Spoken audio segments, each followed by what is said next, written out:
Welcome to Wild and Weird Radio, a Wild and Weird West Virginia podcast.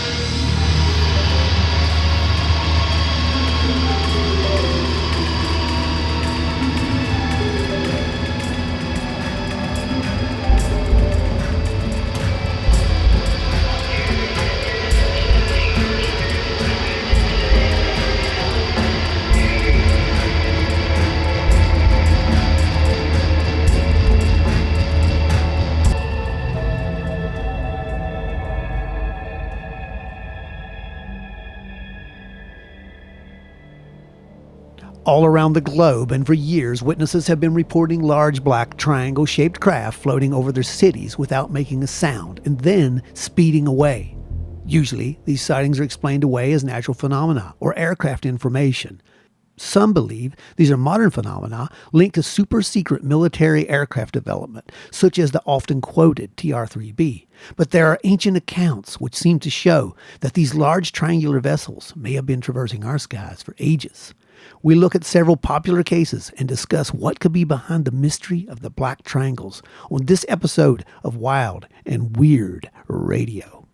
Welcome back to Wild and Weird Radio, everybody. Thanks for joining us this week, wherever you are listening, whether you're in your car, your office, or spaceship in front of your phone. Watch it on spaceship. YouTube. Should be on. It could be on the spaceship, man. You forgot about that. Or on a spaceship. That's right. Thanks for tuning in and hanging out with us. Remember, if you're watching on YouTube, go ahead and like and slap that notification bell and subscribe, because you definitely want to stay up to date with these live shows we're launching every week, as well as what we got going on coming up here soon, because we have some state-of-the-art material that we are going to be launching, and we cannot wait for you to see that. It's fun stuff coming. Lots of fun stuff coming. So anyway, yes. Yeah. Let's get back here for the lives Thursday. Absolutely. You definitely will be a part of that. And that said, let's go really quick to the news desk and head into our main topic tonight. Does that sound good to everybody? Hey, it sounds good. Let's do it.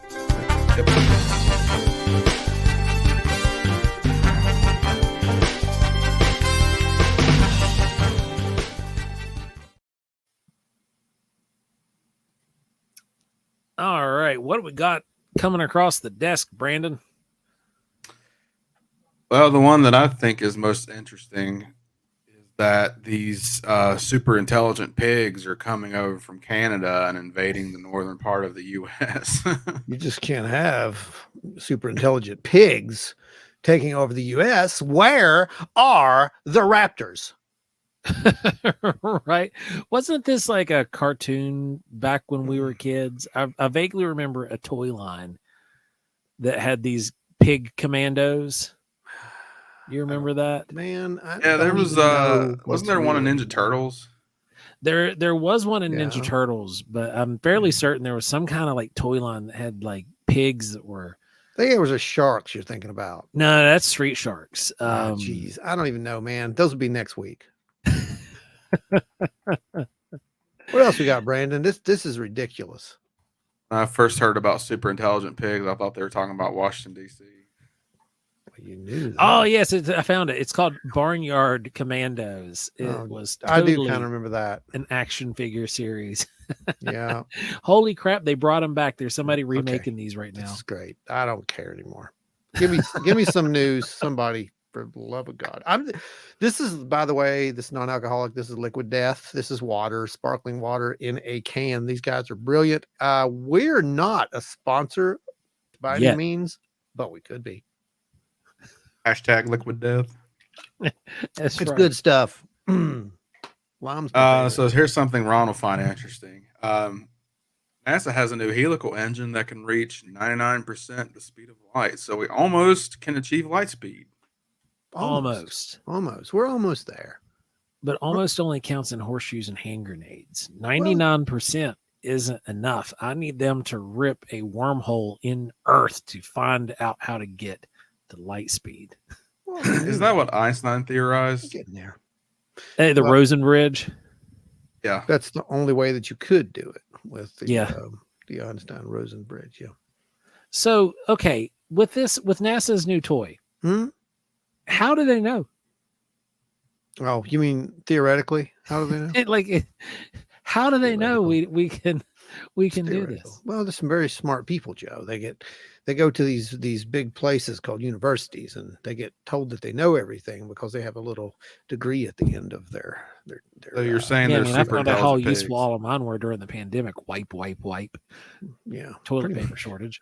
Yeah. But I mean, it's clearly it's theoretical. They've not It is tested this theoretical. thing that we know of, right? Or have they? Have they?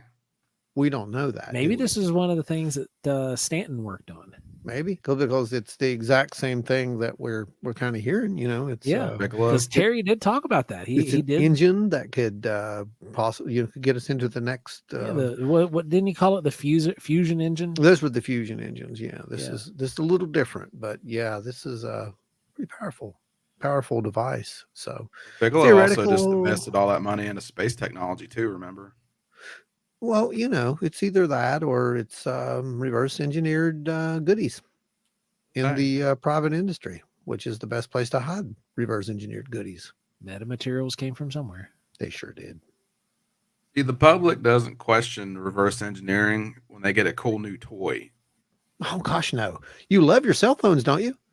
Yep. The magic mirror. The magic mirror, exactly. Yes, that's right. So yeah, man. Yeah. I mean, just saying. We like those toys, so keep giving us toys, and we won't ever question their origins. So what else we got over What there? else we got, Brandon? Another interesting thing that came up was that scientists in Australia figured out that there actually is another layer to Earth's core. It's 650 kilometers thick, and it's thought to be made of solid metal. Is it a square or a cube, or is it spherical, hexagonal, hot dog shaped? Hot dog shaped. I'm leaning on hot dog shaped. Just wondering. I mean, inquiring minds, etc., etc. Now, okay, so that's we've been told for a long time the Earth's core was magmatic. Yeah. Then we were told it was solid. Yeah. Now it's metal, or is this really a new layer? Is this like a is it magnetic metal? It have to be magnetic metal, right? I think we should call it the Holy Diver layer. Ah, yes. Because we can go on for 6 minutes and have no idea what's going on. I don't know. I don't Solid know. metal, right? Right? It's metal, man. It's metal. That's metal. Holy Diver, the one song you can listen to on repeat and never understand where it's going next. What else do we have? Do we got anything else over there? Last thing ties into last week's live episode. Anthropologists believe an ancient human species may have been sighted on Flores Island. Man, Told you so. Flores is hot right now. That obviously, I mean, I know I missed the episode, but I'm real familiar with Flores, man, and the Homo floresiensis. The sightings are coming out, and they're more and more credible. Gregory Forth is one of the leading guys doing the research over there. He's written books, and there's a good one that's Between Ape and Man is the name of the book, and he went on this tangent with Flores, man, and I'm telling you, he's got a lot of credible accounts. And then these anthropologists are collecting data and collecting reports from people that are indicating that, this, hominin is still cruising around. Yeah, it kind of seems like it is. And like I've asked, that question before, if these little guys can be out there hiding around this long and just now being discovered, why not something else? Well, think about this. For the longest time, like literally the last 50 years, one of the most argued points against the topic of the Bigfoot research stuff is that science hasn't discovered anything larger than 5 centimeters in years. Mm-hmm. Right? Most of the new creatures that are discovered are below 5 centimeters, or they're smaller, things that can be easily hidden. This would literally blow that wide open. especially as seeing as how this is an ancient human species. Right. Yeah. So yeah, it's very interesting. I think there'll be a lot to come from this, and a lot of potential new theories will be probably coming forward from this too. I So think it's a is little that arrogant. absolutely? It'll smack the arrogance out of people because they've got enough. And I do believe that's going to be the end of the news, right? Is that it? Did we wrap it up? Yeah, that's all the big stuff. That's all the big stuff. All right, let's wrap this up and go into this topic.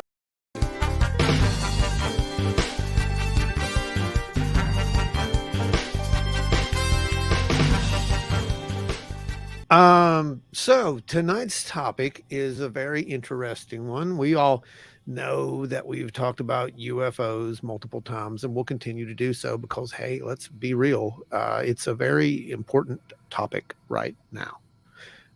It's not that it's a fringe topic as much anymore as it's just a very important topic, and it may have implications for the future of humanity. And yes, that may sound a bit headline worthy or clickbaity, but it's not. It could very well be a new definition for how we proceed forward with the way that we understand and know things. But here's what we do know. Yeah.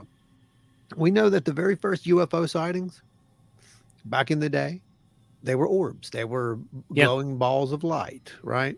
Foo Fighters. Foo Fighters. We're talking about the modern age of ufology, not before, not the ancient astronaut stuff. But and then, they got turned into flying saucers, right? Well, somewhere along the line, another shape came into play. Somewhere between flying saucers, eggs, and Tic Tacs, and so forth and so on, these triangles showed up. And what's odd about the triangles is most of the triangles are, those right there, those showed up. And what's really odd about these big black triangles is that they're almost all described the same way. They're very slow. They have lights that are on each point. Show that model again, Joe. They have lights that are on each point. Flip it. There you go. Light there, light there, light there. And then the center, there's usually a very bright light as well. What's very strange about these, in my point of view, is that we hear so much about them, but they're always said that, well, they're maybe a lighter than aircraft because they're very slow. But some of these cases say that they move slow. Yes, very slow, 3 to 5 miles per hour slow. But then all of a sudden, they're out of here. Now, balloons can't do that. But so we're going to look back at some of the black triangle sightings, the more famous ones, and kind of discuss what it might be. And we're going to talk about some theories about some government craft that people believe may exist. Right, Joe? Yep. That is what we're going to get into. And starting back in August of 1951, we started seeing these craft begin to take shape, so to speak, right? Yeah. That's when the first sightings of these black triangles started showing up. And the first one wasn't technically a triangle. Right. We should also say that this is not just technically triangles as much as it's triangles and V-shaped craft, right? Yeah, V-shaped or delta wing kind of craft. There you go. So on the evening of August 30th, 1951, Carl Hart Jr., a freshman at Texas Tech, observed a group of 8 to 12 white lights in a V formation flying overhead. Hart took a 35 millimeter Kodak camera and walked to the backyard of his parents' home to see if the lights would return. 2 more lights passed overhead, and Hart captured 5 photos before they completely disappeared. These are the photos that Hart took. These aren't reproductions. These aren't digitally modified in any way other than just the fact that they're digitized. But these are the direct pulls from the 35 millimeter Kodak. Yeah, this case It definitely looks like a military fly formation. And that's one of the theories, that these were actually individual aircraft, by the way, that you were seeing here. But back in the day, this was actually investigated by who was it? Ruppelt. works for Project Blue Book. You Yeah. know who I'm talking about. Yep. Yeah. So basically, J. Allen Hynek, who was working for Blue Book in the day, came up with the theory that this was all just birds. These were plovers that were flying over, and the lights from below the city were reflecting off of their wings as they were flying over. That was the explanation. That was the best thing they visually. came up with. Which Yeah. could Yeah. explain a naked eye sighting. Yeah. But plovers, unless they're going to have metallic feathers and not just white, are not going to capture enough light from a reflection to be picked up on 35 millimeter film. Well, I like William Ham, who was the chief photographer of the Lubbock Avalanche Journal. He did one of our tricks after we had seen our UAP. It was the very first thing that we did. We went out and tried to recreate it. And that's exactly what he did as far as the bird theory. So he went out and decided to start taking nighttime photos of birds flying over Lubbock. And according to him, he could not duplicate the Hart's photos at all. I have a question. Yeah, go ahead. Hang on a second. Back then, was it public information to the flight data for military aircraft or even civilian aircraft that was in the area? Was that easily obtained?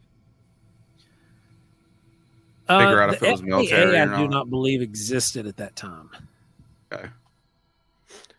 Well, what's interesting about the whole thing with the whole, the bird thing, was this guy apparently claimed that he knew what it was, but he never really, they never really came out and said, right? But while investigating the Lubbock lights, though, Ruppelt also said that he learned that several people in and around Lubbock, they had described seeing a, quote, flying wing. Now, that is important.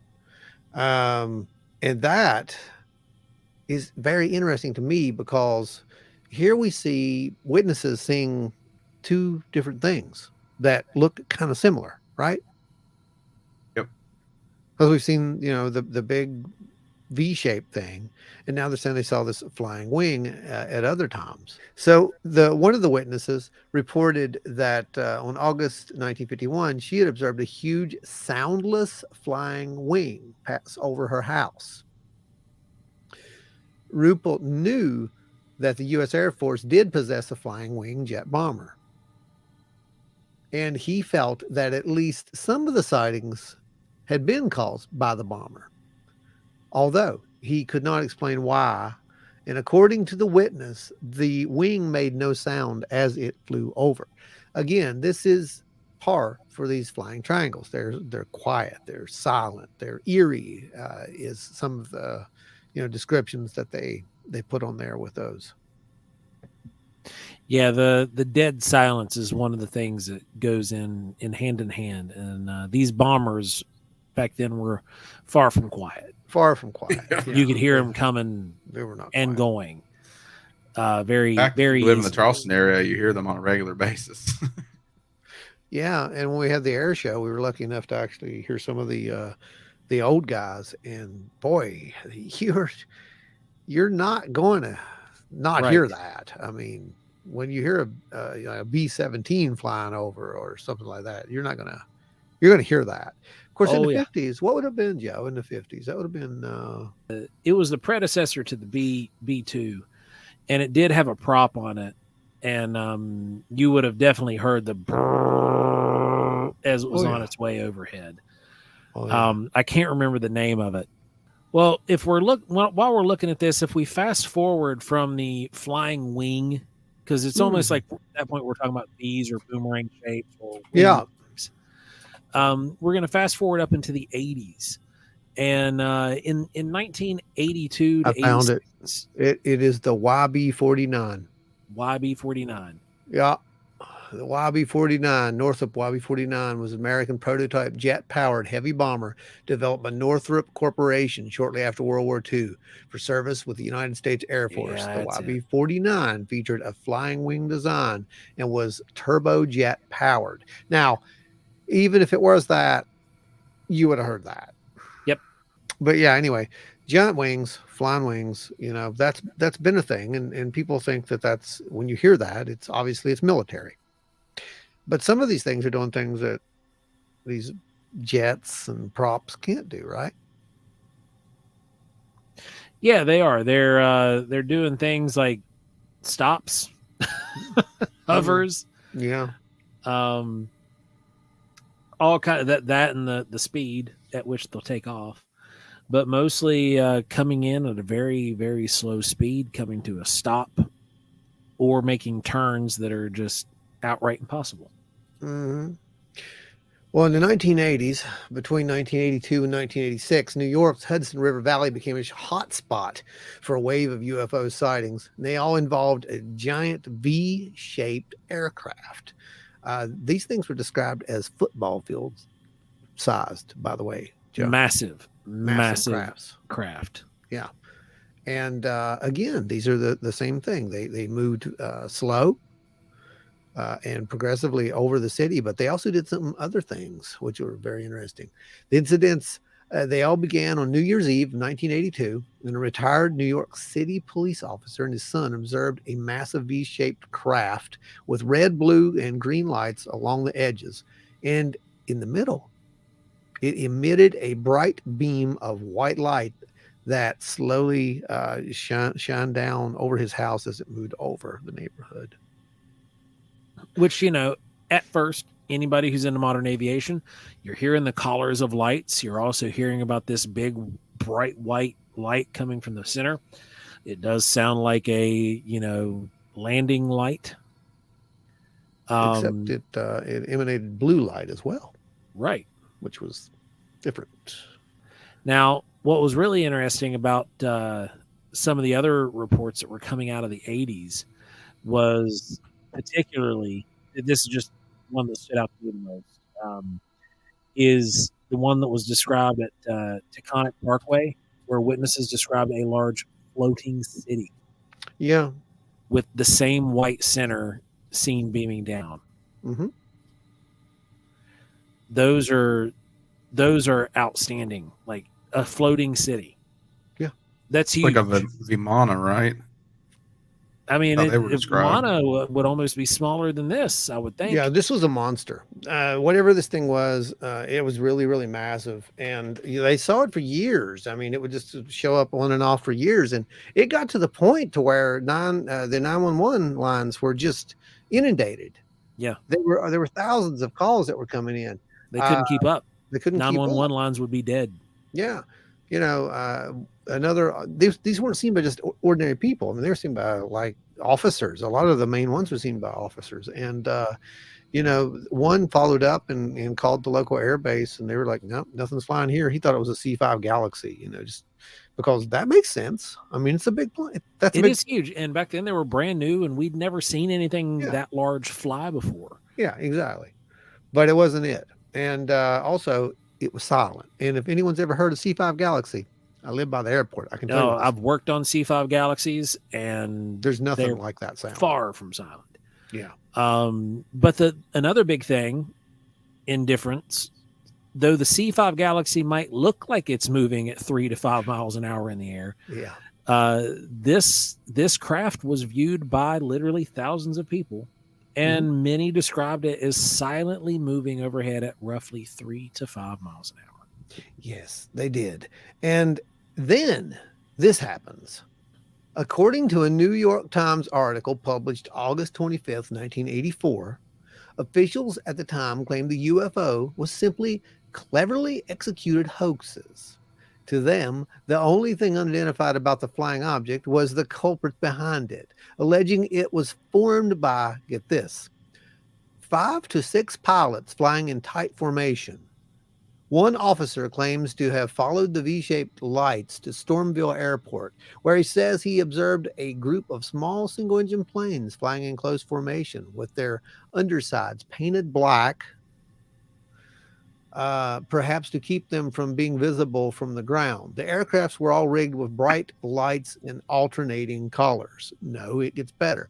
On another night, a pilot in the area claimed to have followed the lights to the parking area of Skyacre Airport. When he exited his vehicle, he said that he could hear the engines as well as the voice of pilots shouting back and forth to each other. And when he looked up, he saw a large group of ultralights in tight formation with a single light hanging below each. This, he claimed, was the real UFO. Okay, so coming from somebody who has worked on a flight line for many years, like I don't work on it now, but I worked on a flight line for 8 years. You cannot hear the engines and hear voices. Your only voices you're hearing when you're that close to be able to hear engines with plane either on the ground or in flight is the voices in your own head. Yeah. Yeah, so he says that he could hear the engines and the pilots shouting back and forth to each other. There's no way that you can do this. You couldn't do that. That's impossible. Anyone who's been to an airport, anyone who's been to an air show knows you're not going to hear anything when even just a little Cessna fires up. You're not going to hear anything, much less anything that's bigger than that, or And let's go for the ultralight thing. They're flying lawnmowers. They are. Anyway, literally flying lawnmowers. They literally are flying lawnmowers. So another pilot, and this one had thousands of flight hours, by the way, and plenty of formation experience in high performance jets. He called the hoax explanation pure garbage. I agree. He too witnessed the UFOs and claims that there was no way that ultralight pilots could have maintained their positions relative to each other in the way he observed, nor could they have remained in the sky at such slow speeds. A group of ultralights would, I like this quote, a group of ultralights would have likely sounded like a sea of lawnmowers buzzing through the sky, yet the silence he heard was deafening. Additionally, the aircraft structure was clearly visible, appearing as a single metallic mass. This, he and thousands of others say, was the genuine UFO. I gotta leave it with him, and I'm agreeing with him because I've heard too many reports myself just from this account with people who actually had witnessed these lights. While we've been out on the road, especially at Withville, for example. Mm-hmm. We heard direct reports from some of the people who witnessed these events in real time. And it's a physical craft. It's at least it seems to be physical craft. It's definitely blotting out the stars. Yeah. And there are the occasions when you can see through it, but it's still a physical thing. It makes no sense. But they claim that it's basically a lack of stars in an area, for the most part. And it's not individual. These aren't individual lights. These are individual craft that are flying in formation. For the most part. Well, the next one going in chronological order. No. Before you do that, go to the cover-up part, because this will be done again in the future, and I want to show that there's a correlation here. Look what they did. So here's the cover-up report. According to another witness, what he observed one night was quite different from what he observed a week later. Mm-hmm. On the first night, he watched as a single rigid entity moved low and slow above him. While on the second night, what he saw was quite obviously multiple aircraft attempting to move in unison. Others agreed. Many of the witnesses claimed that the earlier sightings were, without a doubt, a single UFO, while later were quite obviously a group of pilots trying to pull a prank. They weren't trying to pull a prank. They were doing exactly what they were told, in my opinion. This is the same thing that will be played out again. It'll be played out again, and we'll see it very soon here in our chronological order of things. Move on. So back with chronological order there, we just mentioned hearing reports, firsthand reports in Withville at the Withville UFO Festival.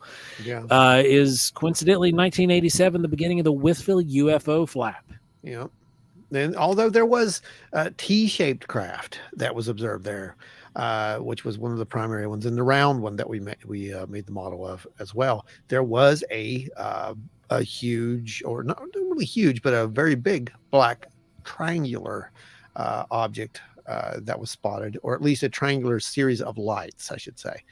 Yeah, Um, it seemed, especially with Troy, his account, it seemed as if he saw a physical, like, single mass, because he was describing the lights as wrapping around the corners. right. Well, exactly. So I think you had multiple craft at Yeah. Withville is what I'm getting at. Oh, And yeah, you definitely had multiple craft at Withville, but I don't really think that there's been a sufficient debunking of Withville, by the way. mm, Not even an attempt, like, it was just too many people had seen stuff there. yep. Similar to So what happened in Lubbock. yeah, You know, you yeah, had all these people, had thousands of people, yeah. people up in New York as well, seeing all these thousands of people calling into 911. It's hard to debunk stuff like that in a really thorough way, which Absolutely. is good, because Mhm. that means that, you know, they're not able to come in and twist the story. Oh yeah, absolutely. And they do that so well, by the way. You only have to convince a few people, and that's it. It's the media will catch on, and pretty soon it's just, Well, the good thing with Withville, one of the media personalities themselves was actually who was covering these reports that's in right. depth better than anybody. Yep. And they were all over the news. Yep. He was, we actually got to meet and sit and talk with him for a little bit in Withville. And we got to see some of the original papers that he wrote and the original articles Wow. and clippings.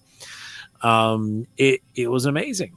And the depth of which he went with some of the investigation, well, not investigations, but some of the interviews was phenomenal, because he was collecting all the data points that you would expect from a paranormal research team, but he was doing it purely from an investigative journalist perspective.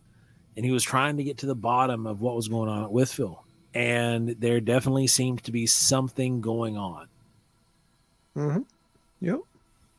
He was doing But- like a George Knapp investigation. Pretty much. Mm-hmm, mm-hmm. Well, Danny Gordon wrote the book "Don't Look Up," and if you want to learn more about the Withville sighting, get it. I know that they have reprinted it.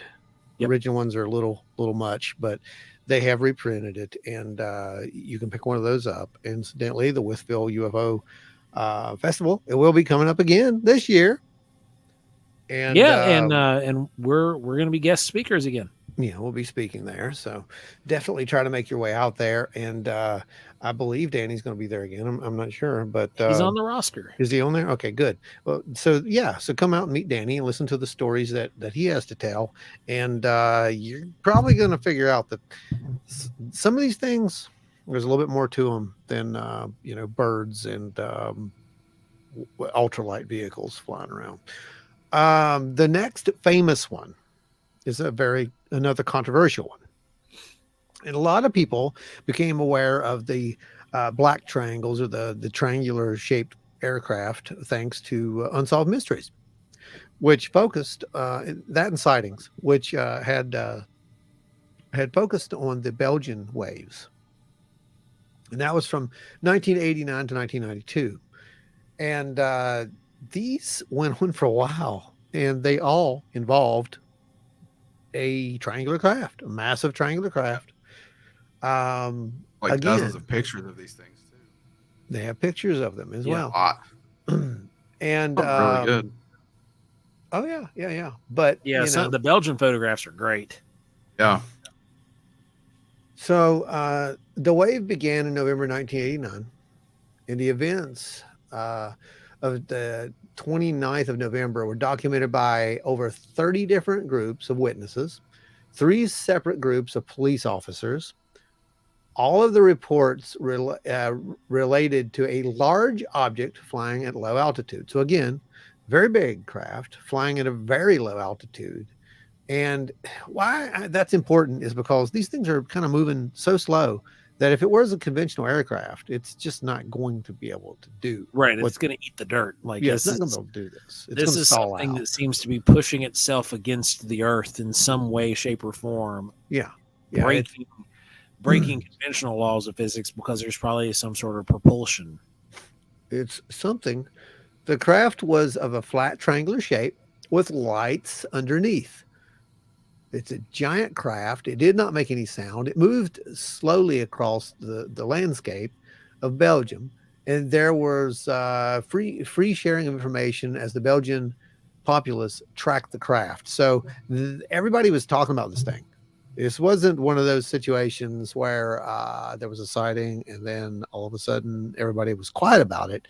They saw it. They saw it, and it was all over the news, and it was in the media, and it was a big deal. Well, you got to remember too, at the time, there's a piece of information here that is critical to this, where it said that there was free information sharing. Yeah. As the Belgian populace tracked this craft as it was moved from the town of Liege to the border of the Netherlands and Germany. This started right at the fall of the Berlin Wall. Yeah. November 9th was the fall of the Berlin Wall, okay? Mm-hmm. These UFOs were spotted November 29th, 20 days after, and tensions were still really high, okay? Yeah. Tensions were super high, but there was sharing of information between Germany, the Netherlands, and Belgium. Yep. This was I'm just saying it's impressive to hear that there was information sharing. It means that there was something critical going on. There was something critical going on that said, hey, we probably should look into this together, regardless of what we're thinking. Trying to find like a reason why they would be interested in Belgium at that particular time in history. And I know of course the Berlin Wall, but I was wondering if somebody was storing nukes in Belgium, like aiming them toward Germany or Russia at the time. It's possible. Yeah, and if they were, we're probably not going to know that. Yeah. But also, very important also, is that 2 Belgian Air Force F-16s attempted to intercept an object that was detected on radar, but the pilots did not report seeing an object. That was during this wave, by the way.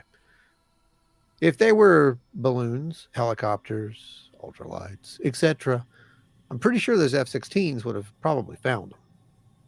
That's what I'm getting at. But it gets better, because April 1990, a hoax photo of a triangular object upon which 3 lights are visible at each corner was taken by an anonymous photographer. Since then, a man named Patrick M., that's a great name, has publicly admitted to creating the hoax UFO photo. Reminds me of the people who came out and said they were the ones faking crop circles. I want you guys to look at the image that I just shared. And I want you to, I don't know if you can you might be able to make it out. That's the photo, right? That's supposed to be a hoax. That is an example of, if you can read it, UAP formation of the triangular type. This is an unclassified, allegedly, an unclassified section of the UAP report. If it was a hoax, why is it in the modern UAP report that just happened a few years ago? True. Just asking a question. You guys can make up your own minds as to what it was. Personally, do I think that it was a hoax photo? I don't care if it was a hoax photo. There were thousands and thousands of people from 1989 to 1992 who saw this thing. Yeah. One photo doesn't make it or break it for me. I don't care. Yeah, the reports far outweigh the photo. Whether the photo's real or not, the reports far outweigh any kind of photographic evidence for or against. Right. But my point being with these, if you're watching how this is working, it's a pattern. And that's what I've been saying for years. There's always a pattern with this stuff. And the pattern is this: people see something they can't explain, and all of a sudden there's a really good explanation. And people were like, oh, okay, that's what it was. It was a weather balloon. Yeah. Swamp gas. But you buy it because they make it sound so good. It was really a hobby balloon. That was just it was a bunch of hobbyists and flying their balloons, and we shot it down with a $500 million. With a $600 million rocket. No one even questions it. because it worked. Right. So this isn't a new tactic. This has happened, and that's what we're showing here. Next up, Brandon, take it. This is Michigan. You Yep. guys know Michigan. It was featured on Unsolved Mysteries, if I remember. Yeah, it right. was. It was featured on the latest Unsolved Mysteries, the one on Netflix. Very good episode. Yeah, they actually got a lot of the key witnesses from that too, including the guy who worked for the National Weather Service. Who actually ended up being laughed out of his job because of that incident. Right. Yeah. So this happened March 8th, 1994. It started inland on Michigan, but this craft was seen actually slowly floating over the land toward Lake Michigan. And it was actually tracked by several police departments who were keeping an eye on it because they didn't know what it was. They even called military bases to confirm if it was theirs or not. And they all said no, that it wasn't theirs. And there was that guy from the National Weather Service who had access to very strong radar used to track weather phenomenon. He was actually able to pick up these craft on that radar and see them moving around. And he said they were massive. And what's interesting is that he was called. You know, he saw it show up on the radar at first and just kind of like, but then moved on to another project. But as time moved forward, just minute by minute, suddenly he got a phone call from 911, from dispatch, asking him, hey, can you look at the radar and see if you're seeing anything on there? And he was like, yeah, I saw something a little bit ago. He's like, it was some kind of anomaly. And then he brought it back up and looked at it again. Oh, wait, it's not an anomaly. It's still there. This thing's huge. It is unreal. Like and again, you guys can go watch that. That is volume 3, Something in the Sky on Netflix, Unsolved Mysteries. It was the best episode of the new series, in my opinion. Yeah, they actually have the logs, the 911 logs and whatnot on there, if I remember right. So yeah, they played the original phone recordings. It's a very good episode. The next one.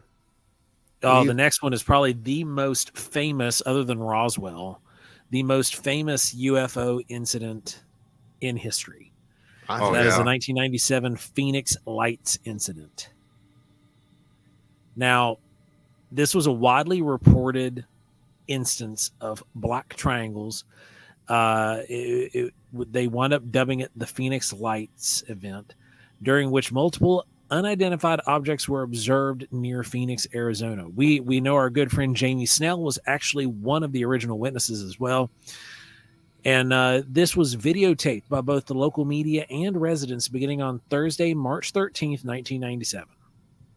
Some of the observed objects were seemed to be grouped in a large V formation that lingered for several minutes.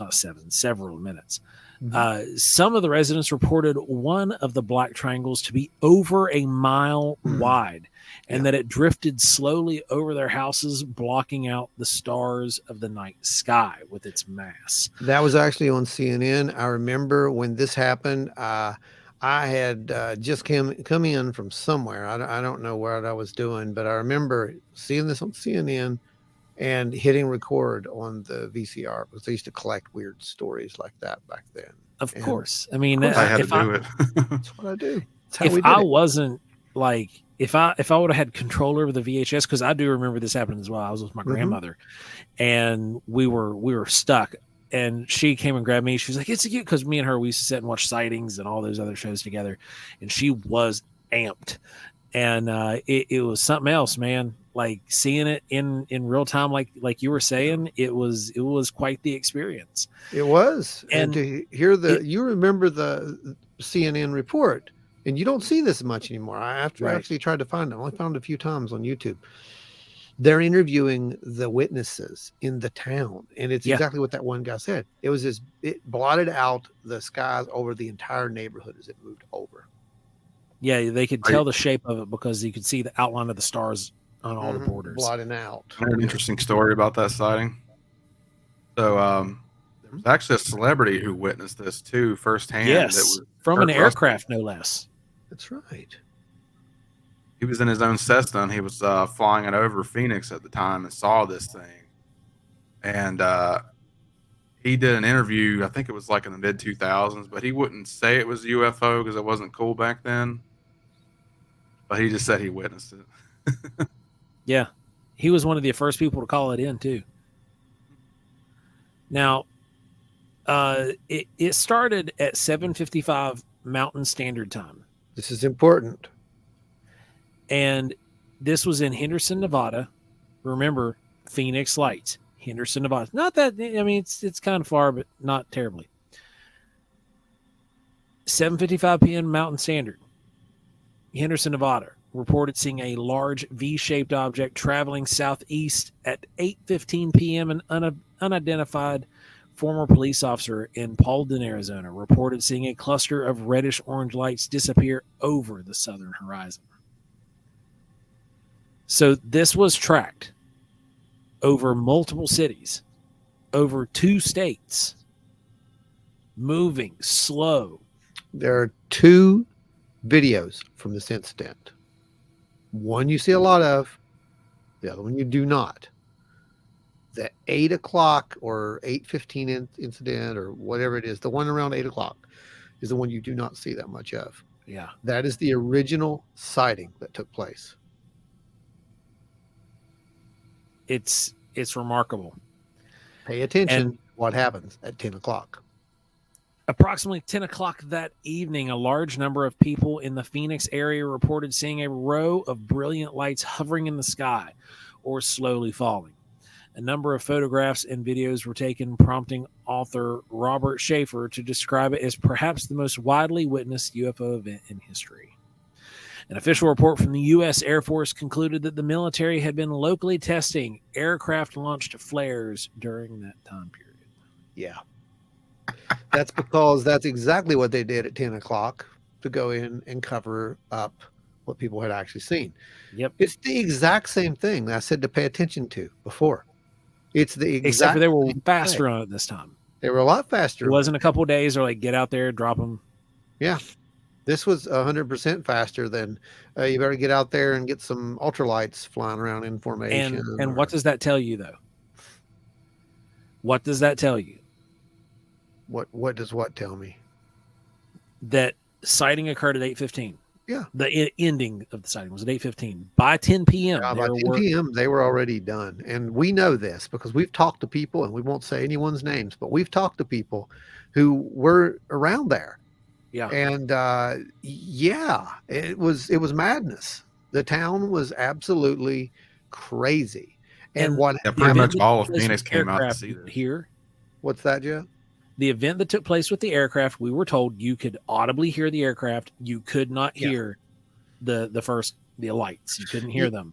Yeah, well, yeah, the best part of it But is we've got a situation where clearly in 1997, the military is acting in rapid fashion rapid to- deployment.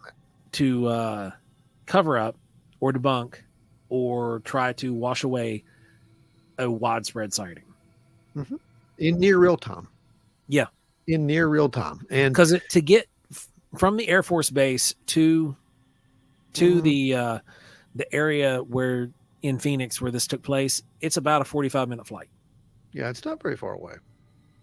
So, I mean, the word was given at probably 8:15, ready up, get in the air. We got to launch flares because they had to load flares. Uh-huh. So, I mean, from the time it started, within minutes of the sightings being reported, there had to have been an action taken. Yeah. To go ahead and start loading up aircraft, getting the payload, get them out in the air, and drop flares. Which makes absolutely no sense to me unless it was a planned operation or unless they were on standby. If I was a pilot and they told me, "Hey, you need to go drop flares over Phoenix at 10 p.m.," I'd be like, "Okay, why?" No, you wouldn't. That would just be weird. No, you really wouldn't. You would be like, okay. All That's right, your yeah. job. That's your job, man. That's the job. It's time. I to mean, go like run a drill. internally, you'd be like, "Why am I doing Yeah, this?" internally. Oh, Like, internally, yeah. why am I getting called to go do this right now? I was eating dinner. Why do you think that I mean, now they can come forward. They can tell their story now. If Well, they did Ron, that, they can come forward now and tell that story without any That would be repercussions great. whatsoever. But speaking of coming forward they and didn't. telling a story, Yeah. the governor. Oh, geez. I remember this too. Tell us about the original story. What happened? Well, the original story was all day there was this press release that was supposed to come out. And I don't remember exactly when it was supposed to be released, but they got every news crew under the sun there, because you got to remember everybody had descended upon Phoenix at this point, and they were demanding answers, alien invasion, something, right? So the governor says, okay, we've got an answer. We're going to have a briefing on it, and we're going to resolve this today. Yeah, he did. He resolved it in his own way, because what he did was he had said something to the nature of, we've caught the culprit or something like that, and they march out this guy in a alien costume. Oh, I remember that. And he's handcuffed. And he's handcuffed. Yeah. And then he says something like, this goes to prove you guys have been too serious about this, or something. Now, It was just a gut punch, because everybody was looking for real answers, and he just downplayed the situation into the dirt. Now, if thanks to Jeremy Corbell, he's come out and told his other version of the story. Oh yeah, he changed his tune. He changed his tune with the modern acceptance of the UFO phenomena, and now he's saying that he himself witnessed it as well. Mm-hmm. He didn't know what to make of it. He said it wasn't aircraft, but that he was doing what he felt he had to do at the time to kind of slow the craze down in the city. And in the process of doing that, he stepped on top of a lot of people's toes. Yeah. And I can get and hurt a lot of his constituents. Yep. I can understand him trying to quell down public panic, trying to keep people from losing their minds about it. But there were other ways he could have approached that. Yeah. Later, when he did say it, he said, "I'm a pilot and I know just about every machine that flies. It was bigger than anything that I've ever seen. It remains a great mystery. Other people saw it, responsible people." Symington said Thursday, "I don't know why people would ridicule it." He doesn't? Really? He doesn't know why people would ridicule it? Maybe because you gave them no other choice but to ridicule it. Whether you were given that order to do it, or whether you took that upon yourself, you are the reason that they did that. I think he knows that now. I mean, I honestly do. I don't know if he was part of an actual cover up, or if he was just an unwilling pawn of one, is what I'm trying That sounds like he probably thought of it, because that seems even too asinine for the government to come up with. Well, they could have said, "Hey, you got to do something. There's too much attention going on down there." Yeah, that's probably the most they said. And he's like, "Okay, what are we going to do? Let's dress the guy up like an alien and handcuff him." Well, let's dress a guy up like an alien and handcuff him. Yeah, and, right. It's also very important that we remember that this was 1997, guys. This was the 50th anniversary of Roswell. That's why I remember it so well. This was That was 2007. It would have been Dog the Bounty Hunter coming out and arresting him. Right? Right. Yeah, exactly. So there has already been a lot of buildup here that was coming down, because Roswell is going to happen this year. It's 50th anniversary. There's all this stuff coming out. There's the government report that's coming out. The final report and all this. So UFOs were in the news big in '97. They didn't need any more. Makes you wonder why we just went through UFO mania. Yeah. And no one seemed to give a crap. But back then they did. They gave a crap, didn't they? Yep. Now, you got to remember the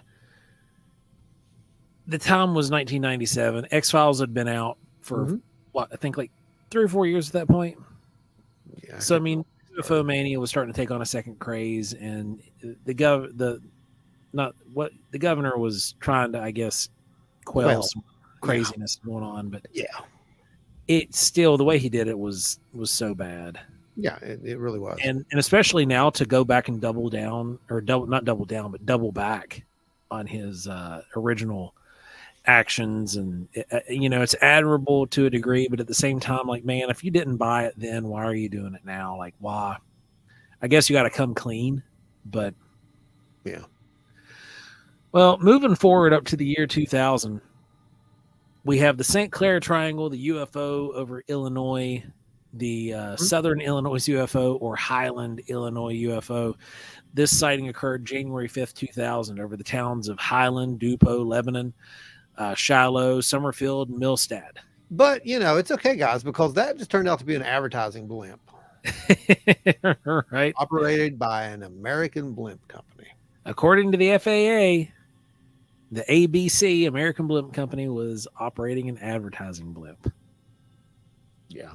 Now, here's one that I find like really, really weird, because we're going to move up to 2004, 2006, and it's an area of the country that Ron and I are almost as intimately familiar with as West Virginia. And that would be the Tinley Park, Illinois lights. Mm-hmm.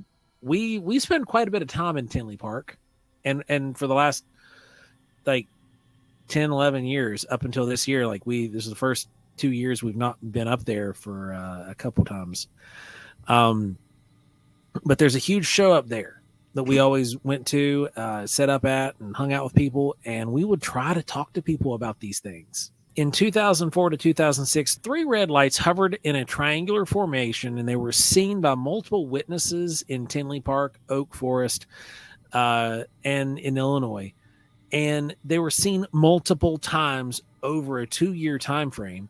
The lights were photographed and captured on video by multiple witnesses. According to some ufologists, the UFO evidence suggests that the lights kept the geometrical shape and moved as if they were attached to each other through a dark object, meaning a solid mass with lights on the edges. Mm-hmm.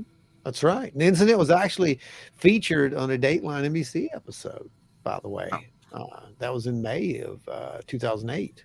Also, UFO hunters, it was on the History Channel. It's been reported multiple times. But, the whole point is that, again, it's that black triangle. It's the black triangle, guys. Well, you know what? We think it's relatively a new thing, but there's that famous Nuremberg woodcut, isn't there? There is. In that account from 1561, right? And this is one of those accounts that, unless you're really good and read up on your ufology, you might not be aware of. But a broadsheet news article printed in April 1561 describes a mass sighting of a celestial phenomena. The broadsheet, illustrated with a woodcut engraving and text by Hans Glasser, measures 26.2 centimeters, that's 10.3 inches, by 38 centimeters, 15 inches. The document is archived in the prints and drawings collection at the Zentralbibliothek Zurich in Zurich, Switzerland. You like how I did that? You'd think I've been there. Yeah. According to the broadsheet, around dawn on April 14th in 1561, many men and women of Nuremberg saw what the broadsheet describes as an aerial battle out of the sun, followed by an appearance of a large black triangular object and exhausted combatant spheres falling to earth in clouds of smoke. The broadsheet claims that witnesses observed hundreds of spheres, cylinders, and other odd-shaped objects that have moved erratically overhead. The woodcut illustration depicts objects of various shapes, including crosses, with or without spheres on the arms, small spheres, 2 large crescents, a black spear, and a cylindrical object from which several small spheres emerged and darted around the sky at dawn. Yeah, man. This was a aerial battle that they've described two sides, two different opposing sides of craft that were literally fighting over this area and crashing to the ground and burning. Yeah. I mean, this goes back. It sounds a lot like the Bhagavad Gita with the Vimanas and the wars. A little bit, yeah. It's right up there with the war, right? And it goes with that thing I've always said, that humanity may, and in fact, be caught in the middle of this ancient, almost a secret war, a hidden war, and it kind of runs into that theory that's what we could be dealing with. That there's multiples here, and someone's either A, we've allied ourselves with them now, or back then we didn't. Obviously, I don't think so. I think back then we were just caught in the middle of it all, and I think we were caught in the middle of it all right until the modern UFO phenomena started. Because at that point, I think we caught something, and we may have gotten a little bit more than what we bargained for. I don't know. Possible. It's just a possibility. That's what I think. I didn't say that's what it is. Now, you also get, when you say black triangles, immediately, well, that's, they're, for whatever reason now, it's not a possibility that's aliens. It's always, well, anything that's a black and triangles that's man-made. That's military. Oh, that's the TR-3B. That's a TR-3B. It's a TR-3B. TR-3B. Don't even know what it is. TR-3B. That's, yeah, man. That's how it works. That's the answer, and that's the way. That is how every comment section on Black Triangle UFOs on social media goes. Yeah. You're as you're typing out your answer, there's 53. That's a TR-3B. Yeah. No idea what it is. It gets posted before yours goes active. They have no idea what it is, and all that they can do is send you an old patent, of triangular ship. Yeah, okay, granted. No one says it's not, but it's not the TR-3B. It's not the TR-3, whatever, Black Mana, et cetera, et cetera. There were other things that was there way before that, and but it's TR-3B. But it's more than likely a misinterpretation of those earlier projects, if anything at all. Wouldn't you say that's about accurate? Oh yeah, I would agree. Yeah, but it's claimed to be a subsonic stealth spy plane with flying wing design. Sounds like it, right? I mean, that's pretty much it. Yeah. It was alleged to have been used in the Gulf War to provide laser designation for the F-117A Nighthawk. Maybe. I don't know. Well, okay, I'm just gonna this bit. Like, I've seen the actual laser handheld units. I've never used one, but I've seen them sitting on shelves and stuff that were actually used during the Gulf War. And like humans, we've used people to paint these targets with a laser. Mm-hmm. And there were laser guided bombs, or laser guided missiles. Yes. But like, why would we be using the TR-3B to paint a laser on something that literally a dude could walk up and go, boop? Yeah. Well, allegedly it wasn't. And those handheld units, man. You can literally set them on like stack them, put them on between rocks, like press the button and leave. You don't have to be there. Yeah, that's what they're there for. But allegedly, this was actually not the TR-3B, Joe. This was something that was kind of a prototype. It was more like a drone, is what I'm understanding. Oh no, it's a TR-3B plus, man. Right, that's what it was.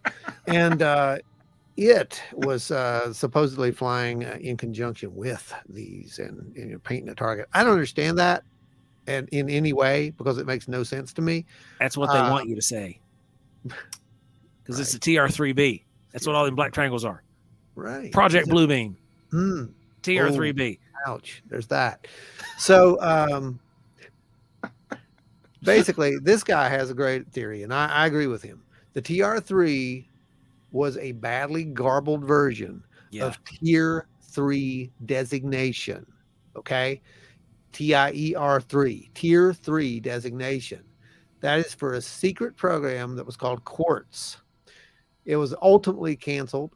The program was subsequently descoped into the Tier 3 minus, which produced the RQ-3 Dark Star unmanned drone, which was also said to just be, a myth until they actually revealed the thing. Henceforth Actually, to be called the Tier 3D.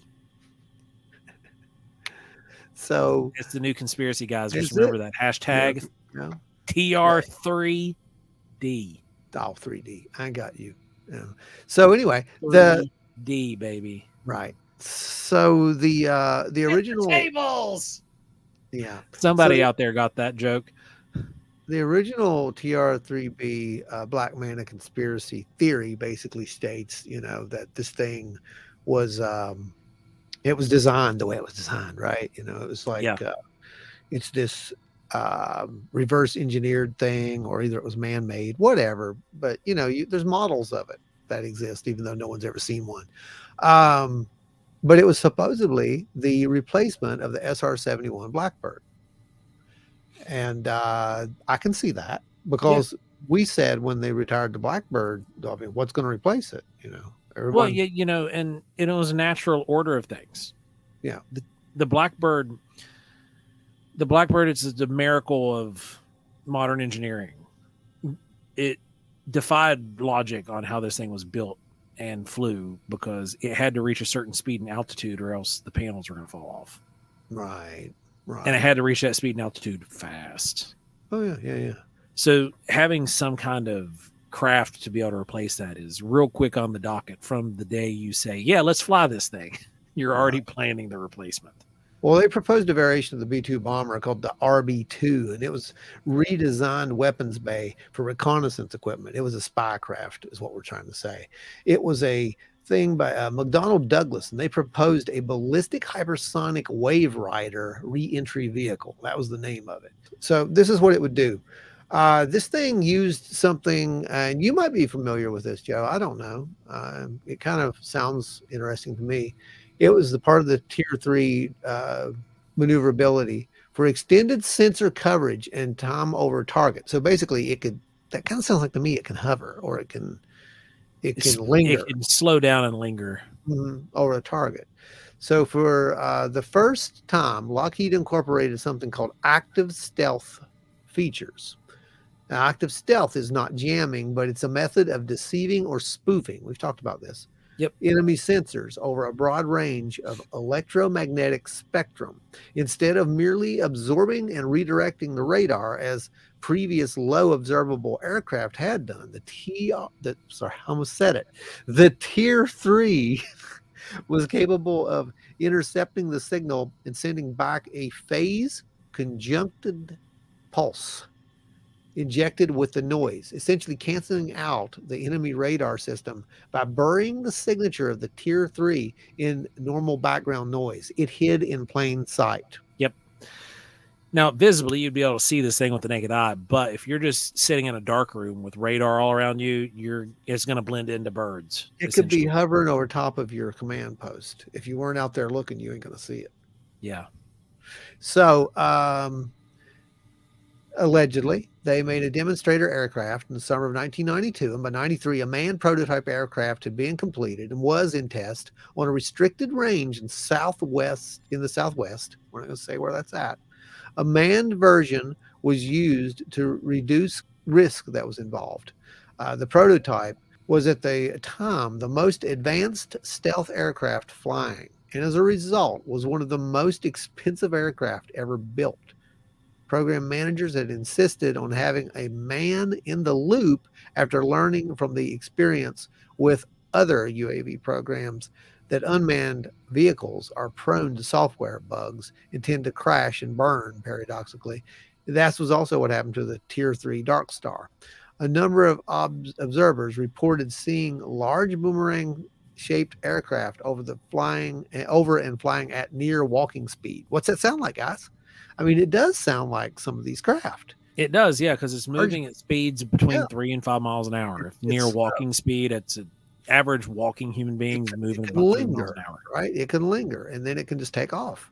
So by mid 1994, though, the flight test program had progressed well.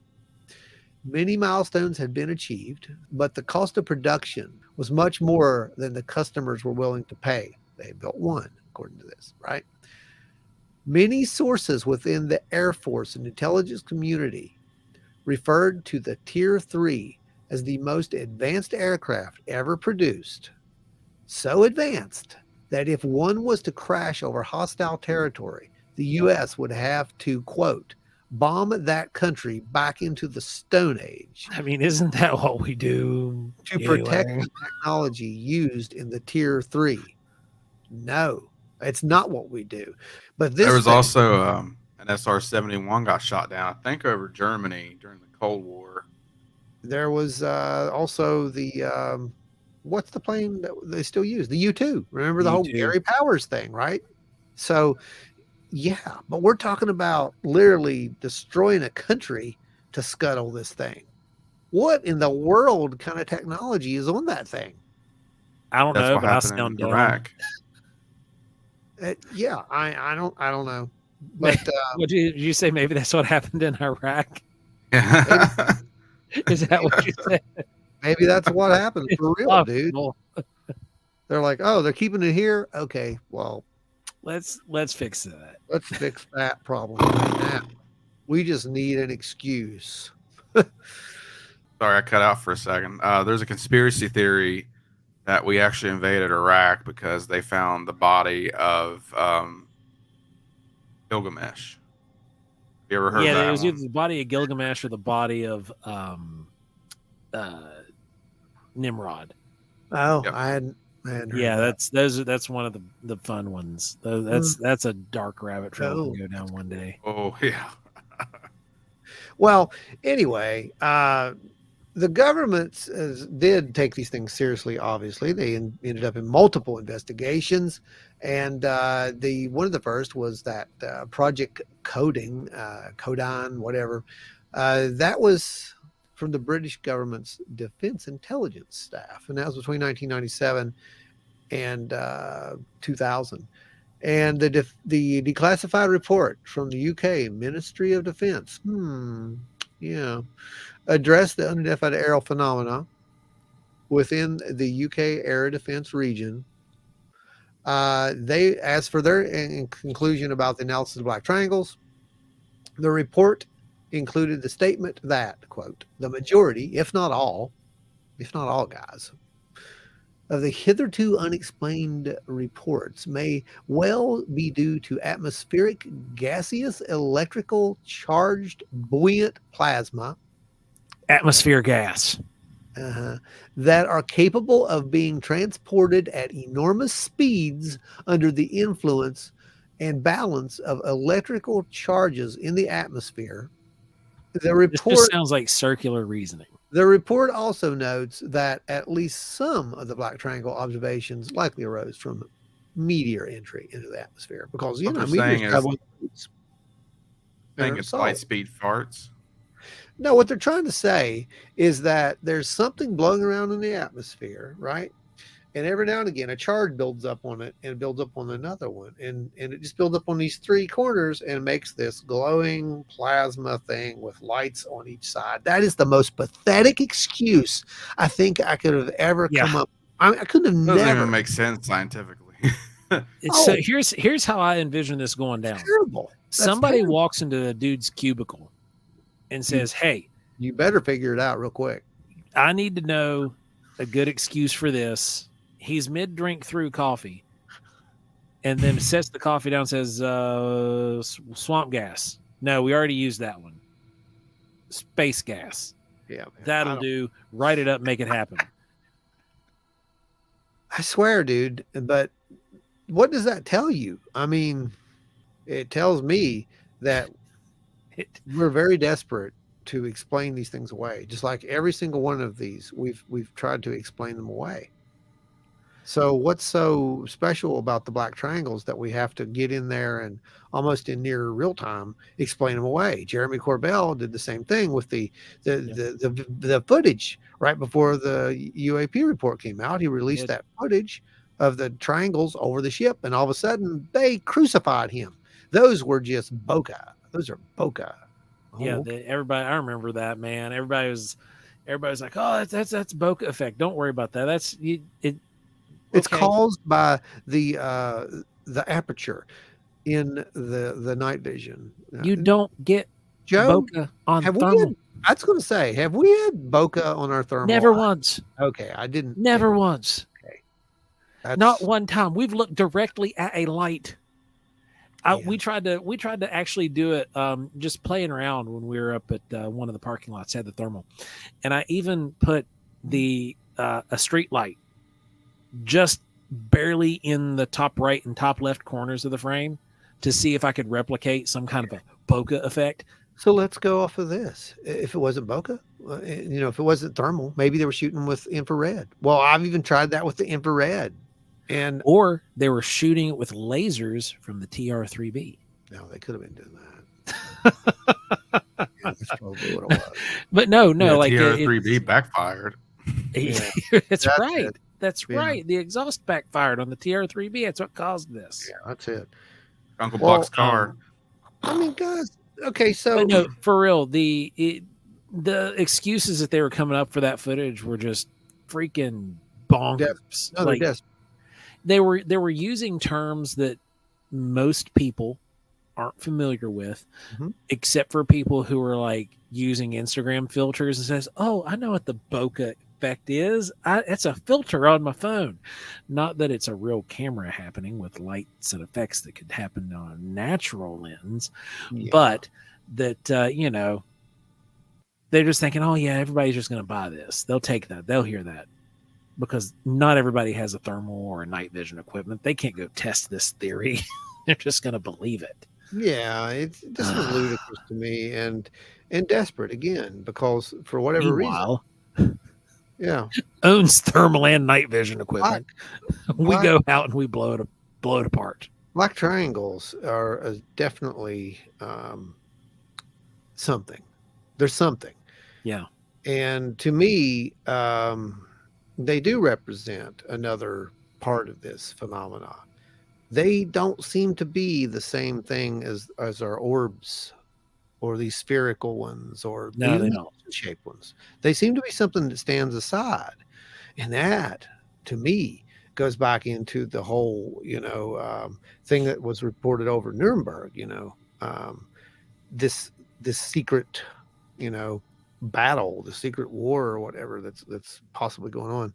And there are other incidents of that, by the way. There's not just Nuremberg. There are other ancient incidents where where we can draw into India, China, Indonesia, yes, absolutely. And even in the 1500s there was another incident that happened. I can't remember where it was at, but no, are you talking about the one over like what's modern day England?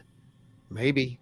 Like, I know in the 1500s England was there. I'm saying like modern day, like it was right in the town of England today. It's possible they were spheres, though, from what I recall. But they were fighting again, more fighting spheres. It kind of seems like something's going on out there. It kind of seems like that we are dealing with multiple things, whatever they may be, or whatever they could have been, I suppose, But as far as the black triangles go, I'm saying that these people are not hallucinating.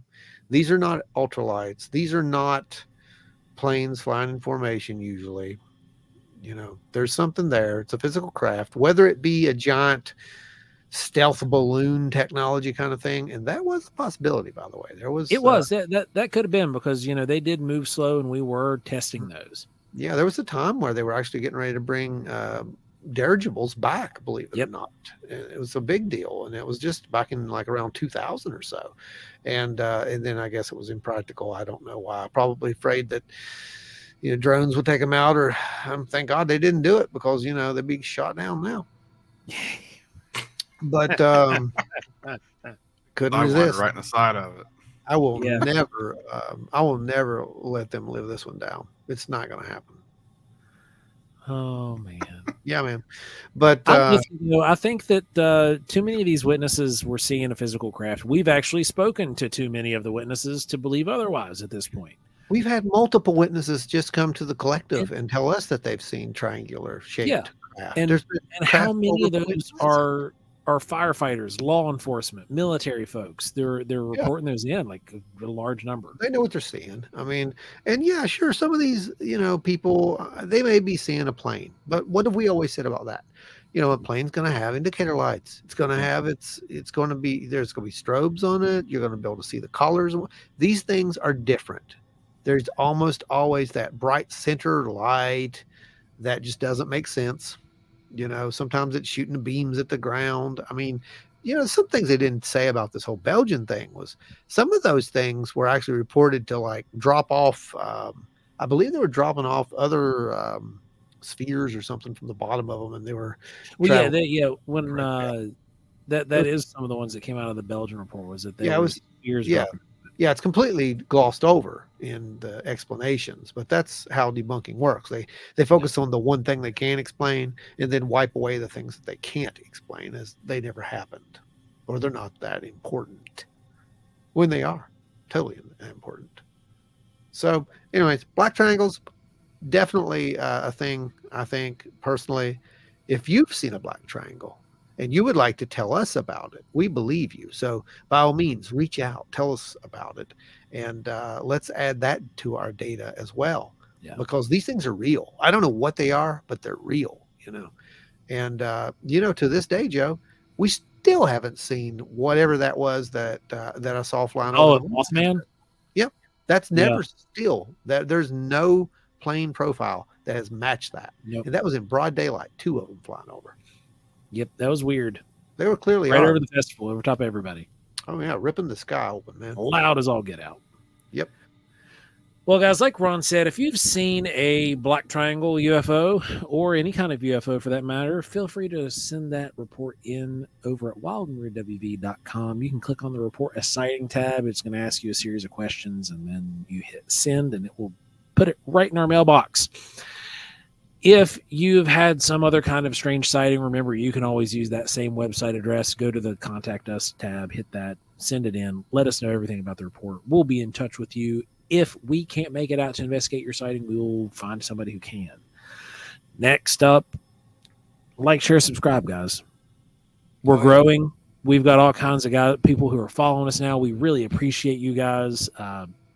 Big shout out to Spooky Appalachia and to Teresa's Haunted History for all the shares and all of the support you guys keep showing us week in and out on your pages.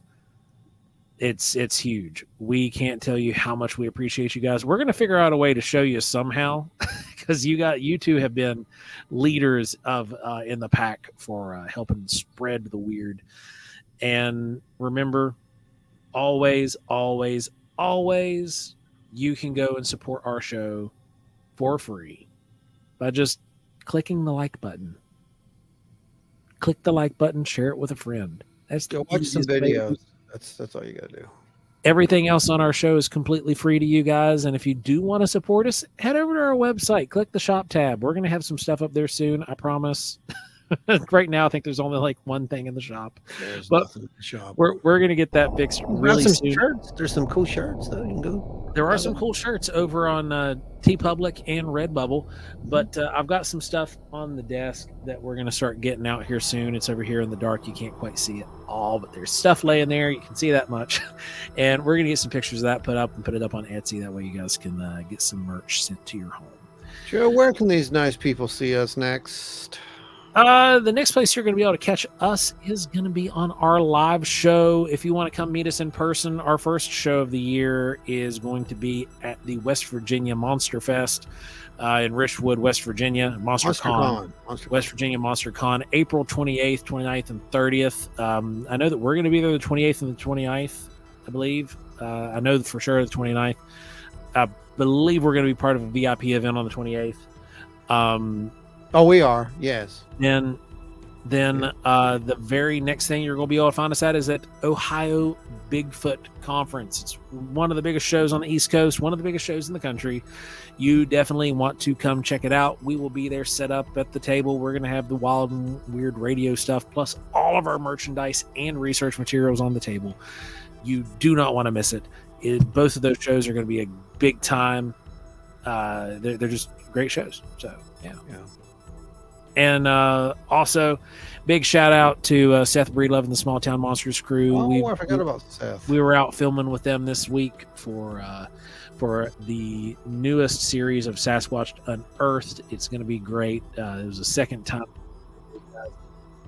Much appreciated. Again, we love those guys. They're like family to us, and we would do anything for them anytime they need us. I won't do anything for Seth. No, not anything. Don't even So you won't do that? I won't do that. Whatever that is. I would do anything. No. There are a few things I won't do for Seth. I'm just saying, buddy, Love you, but no, ain't happening. Well, guys, that's going to wrap us up for this week's episode. Remember to go check out Spooky Appalachia. Check out Teresa's Haunted History. Go check out Small Town Monsters stuff over on YouTube. You're going to see our ugly mugs on a few different shows of theirs. And